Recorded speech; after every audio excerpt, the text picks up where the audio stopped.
Another easy job in the game is generally the gearbox job. Because if it's only the gearbox, you essentially are down to 5 components in this game. Now, in real life, this would be a much trickier thing in general, and generally pretty difficult to deal with. But in this game, essentially, gearbox problem means either the gearbox is bad or the clutch components are bad. Since there are no automatic transmissions in the game per se, it seems, or whatnot, this is how it goes.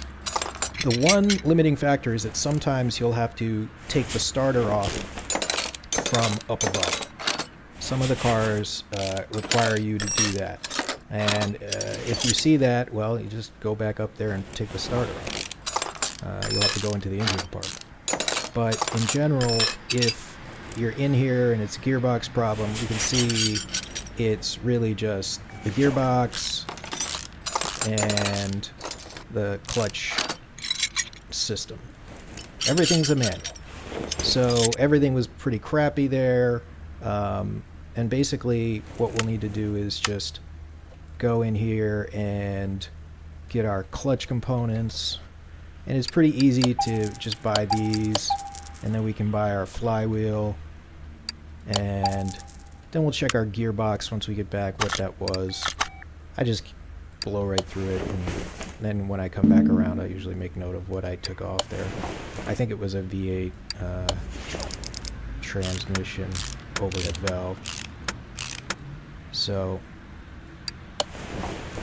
we'll find out. Yep, gearbox V8 overhead valve, and I happen to have one that I repaired earlier, so we'll just throw that on.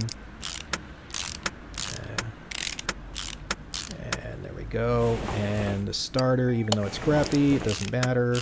Just throw it back on. And drive shaft. This is really the hardest part of it, is just taking off the drive shaft. But you'll notice I could just kind of look through the tire and put it back on. And now we're done. Quick one, another 100 experience or so, and you're good.